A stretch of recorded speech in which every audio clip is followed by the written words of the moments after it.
네, 시장의 저평가된 종목을 찾아드리는 시간이죠. 바로 작전 리포트입니다. 오늘도 MTNW 허반석 어드바이저와 힘차게 시작해볼게요. 위원님, 안녕하세요. 안녕하세요. 오늘 날씨가 또 굉장히 안 좋은데 네, 위원님의 그렇습니다. 종목은 잘 갑니다. 종목 AS를 한번 진행을 해볼게요. 네. 지난 금요일에도 한번 다뤘었는데 고려 아연이 있습니다. 한번 네. AS 해주시죠. 차트를 좀 업데이트를 했습니다. 네. 어디가 업데이트가 되었느냐? 네. 모든 추세선과 저점의 동그라미는 그대로인데 뒤에 있는 이 배경만 바뀌었습니다. 지난주에는 그러네요. 여기까지 올라간 상태에서 ES를 했습니다. 이게 네. 주봉 차트입니다.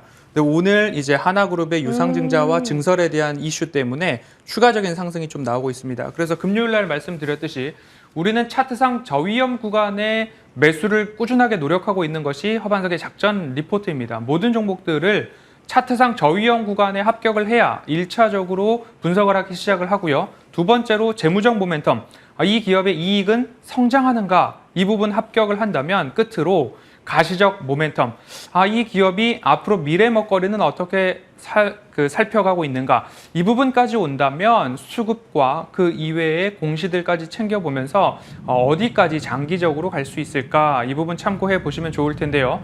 고려 아연 같은 경우에 꾸준하게 말씀을 좀 드렸습니다. 유럽에서 비철금속, 재련 수수료, 에너지가 부족한데 얼마나 또 강하게 그 산업이 발전할 수 있을 것인가.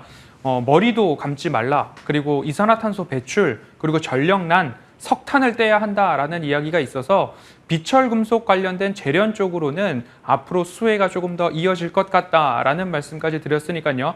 고려 아연은 최소한 적어도 현 구간의 되돌림 자리까지 1차 목표가를 한 60만 원 제가 말씀을 좀 드렸었는데 그 구간까지는 수급이 끊이지 않는 한 추가적으로 보셔도 좋겠다라는 말씀 드리면서 보유자분들께서는 수익 축하드립니다.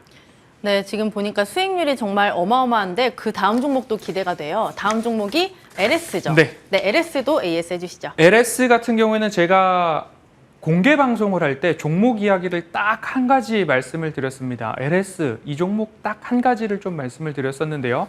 LS도 보겠습니다. 차트상 저위험 구간, 추세선, 오버슈팅 라인까지 동일하고요. 저점 구간의 동그라미도 동일합니다. 그런데 주봉상 저점이 맞아 떨어졌기 때문에 이 구간에서는 하방이 아무리 떨어진다 하더라도 코로나 팬데믹 구간까지는 가지 않을 것이다. 왜냐? 지난 2015년도 구간에도 저 구간에서는 V자 반등이 나왔었기 때문에 이 구간에 대한 하방 경직은 있을 것이다 라는 말씀을 드렸고요. 현재도 저점에서부터 주봉상 중기까지는 많이 올라왔습니다. 그러면 최소한 중기 되돌림 자리까지는 보유를 이어가시자라는 말씀을 좀 드리고 싶고요. 가장 핵심적인 요소 중에 하나로는 결국엔 LS 니코 동재련 일본 법인으로부터의 지분 인수를 하게 되면 9월부터는 그러니까 이제 4분기 실적이 발표되는 내년 성적표에는 어마어마한 매출과 영업이익이 100% 연결 자회사가 되기 때문에 그 안에서 새로 발생되는 캐파 그리고 외형 성장에 대한 모습들이 좀 뚜렷하게 발생을 할 수 있기 때문에 가급적 중장기적 관점으로 좀 바라보시면 어떨까라는 말씀드리면서 LS는 꾸준히 가지고 가시자라는 이야기로 AS 진행하도록 하겠습니다.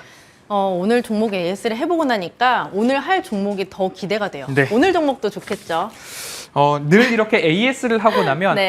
이 전문가를 오래 보지 않으신 분들이 네. 이렇게 AS를 하면 오늘 종목도 좋겠지 하고 가격이 막 올라갈 때 덜컥 사시는 분들이 더러 계셨던 것 같습니다. 그렇기 때문에 오늘 종목은 시장이 조금 CPI 발표를 앞두고서 관망세가 있기 때문에 차분한 종목으로 준비를 했으니까요. 너무 급하지 않게 가격 전략을 잘 따라주시면 좋을 것 같습니다. 네, 흥분할 뻔했는데 차분하게 좀 종목을 봐야 되겠네요. 살펴볼게요. 제목이 든든한 배당과 과도한 주가 조정. 오랜만에 또 배당주가 나왔나 봐요. 그렇습니다. 살펴보겠습니다. 금리 상승기 한창 핫하던 업종 금융과 은행. 금융주인 것 같고 네. 두 번째 힌트를 보니까 은행일 보러 오셨어요. 굿투더 육뱅크. 뭔가요 이게? 9 to the 6 하면 꼭 우영우 같잖아요. 네. 9 to 6라고 읽으셔야지 라임이 제가 좀 우영우를 삽니다. 보다 보니까 이게 네. 입에 익었네요.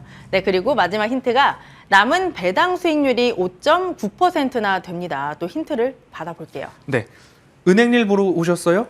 그리고 네. 사인 받을 걸 그랬다. 라는 이야기로 네. 엄청나게 잘생긴 남자 배우 공유 씨와 공유 씨요. 네, 그리고 이제 조금 있으면 유부녀가 된다고 발표를 한 김연아 씨. 네, 씨가 네. CF를 찍었던 은행일 보러 오셨어요? 9to6 뱅크?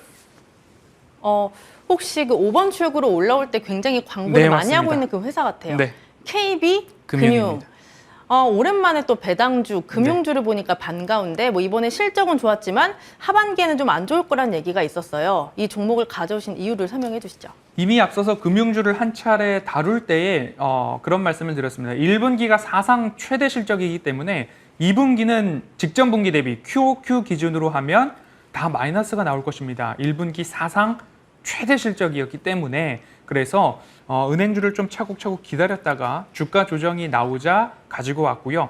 그리고 분기 배당을 시행하고 있기 때문에 남은 3분기와 기말 배당을 합치면 시가 배당률로 5.9%가량의 배당 수익률이 아직 남아있다라는 점들을 참고해 보시면 좋을 것 같습니다.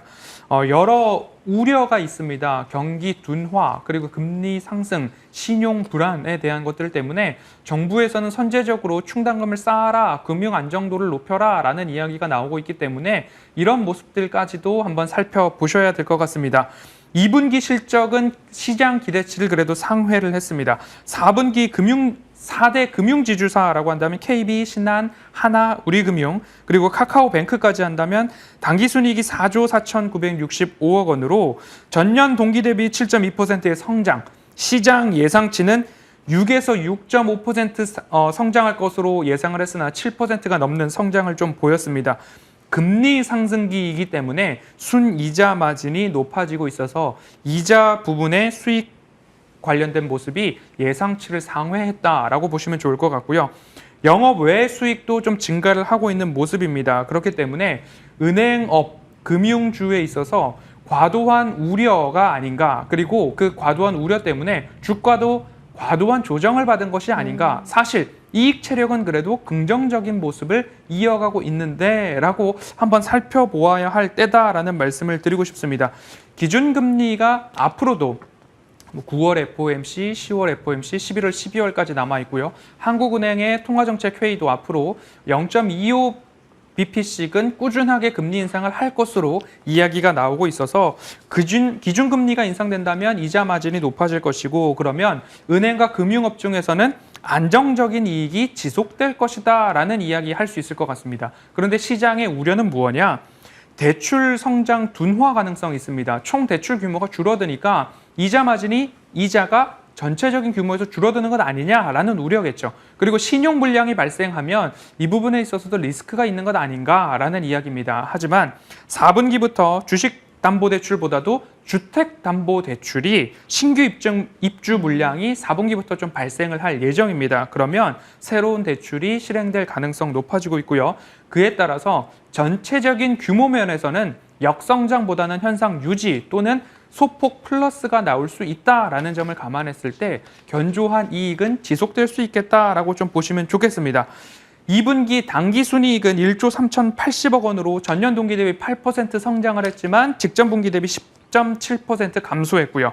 순이자 마진은 2조 793억 원으로 전년 동기 대비 1.3% 성장, 직전 분기 대비 5.5% 성장했습니다. 그러니까 직전 분기 대비 영업이익은 줄어들었는데 순이자 마진은 늘어났습니다. 왜 이런 결과가 나왔느냐? 결국 신용손실 대손에 따른 충당금을 선제적으로 적립해라라고 해서 충당금을 3,331억 원 적립을 하면서 전년 동기 대비 48% 이상 증가된 충당금을 적립했고요. 직전 분기 대비 156%의 충당금 적립을 했기 때문에 결국엔 수치상 직전 분기 대비 많이 떨어진 것으로 보이지만 기업의 이익의 질을 본다면 그렇게 나쁜 것이 아니다라는 점들을 좀 참고해 보았을 때 1분기 사상 최대 실적, 선제적 충당금 적립 이런 것들이 표면상 수치로는 안 좋아 보이지만 하나하나 따져보면 그래도 견조한 이익이 지속될 여지가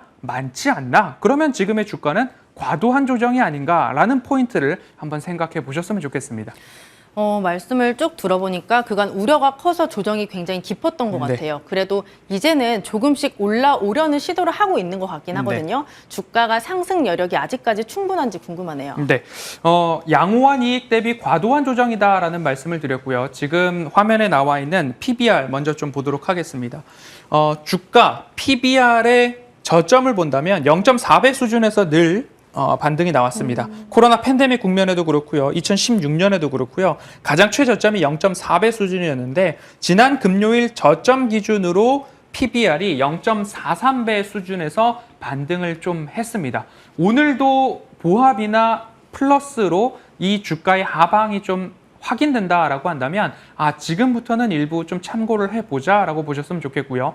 꾸준하게 월, 화, 수 CPI 발표를 앞두고 관망세 속에서 모든 종목들에 있어서 조정이 나온다라고 한다면 거래량을 동반한 차익 매물이 나오는지 아니면 거래량 없이 관망세에 따른 조정이 나오고 있는 건지 이 두 가지를 꼭 구분해서 모든 종목들을 좀 보시면 좋을 것 같고요. 그렇기 때문에 시장을 보실 때에도 이익의 질, 앞서서 KB금융 말씀드렸던 것처럼 하나하나 수급과 이익과 거래량이 동반되는지까지도 수요일까지는 한번 면밀히 살펴보시면서 차분하게 대응을 좀 이어가시면 좋겠다라고 말씀을 드리고 싶습니다.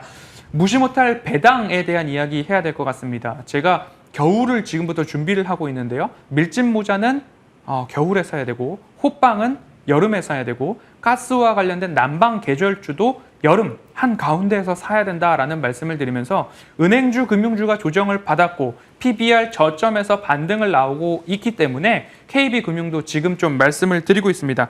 1분기, 3분기 각각 분기 배당은 500원씩 진행을 할 것으로 전망이 되고 있고요.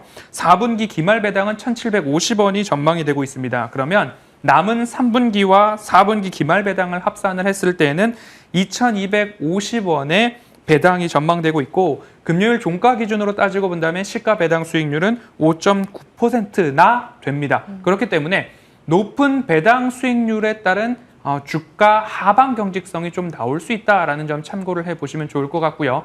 지난해와 유사하게 배당 성향을 이어갈 수 있다. 그리고 여담으로 자사주 소각을 좀 하는 모습들이 나오고 있습니다. 그러면 이익에 대한 자신감이 있을 때 자사주 소각을 추가적으로 진행을 할 수도 있기 때문에 배당 안전판과 그리고 자사주 소각에 대한 기대감, 이 종목에 있어서는 저평가 요인 PBR 저점에서 이제 막 반등을 시작했다라는 점 포인트로 잡아가시면 좋겠습니다.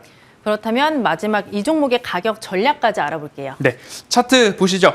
동일합니다. 박스권은 빨간 색깔 하단선과 상단선을 그려 놓았고요. 그리고 파란 색깔 선으로 추세선을 한번 그어 보았습니다. 그러면 16년도, 20년도 각각 PBR 저점에서 반등 나왔던 주가의 모습들 볼 수 있고요. 현 구간에서는 추세 하단을 같이 맞아가고 있다. 그리고 이미 주봉상 추세 하단에서 반등이 나왔는데 현 구간 200주선을 돌파하는지 돌파하지 않는지 기다렸다가 지금 가격대부터 200주선을 가까이 할 때마다 또는 200주선이 훼손되지 않는다면 꾸준하게 연말까지 모아가셔서 3분기 배당도 받으시고 그리고 기말 배당도 한번 노려보시는 전략으로 꾸준하게 보시면 좋을 것 같고요. 가격 전략으로는 5만 원에서 5만 500원과 가장 가까운 때에서 모아가시는 전략 보시면 좋을 것 같고요. 1차 목표가로 6만 2천 원 제시를 해드리니까요. 짧게 보시기보다는 나는 3분기와 4분기 모든 배당을 받아보고 싶다 하시는 분들이 관심 가져보시면 좋을 것 같습니다. 네, 오늘 위원님의 종목은 KB금융이었습니다. 투자하실 때 참고해 보시길 바랄게요. 오늘도 MTNW 허반석 어드바이저와 함께했습니다. 위원님 고맙습니다.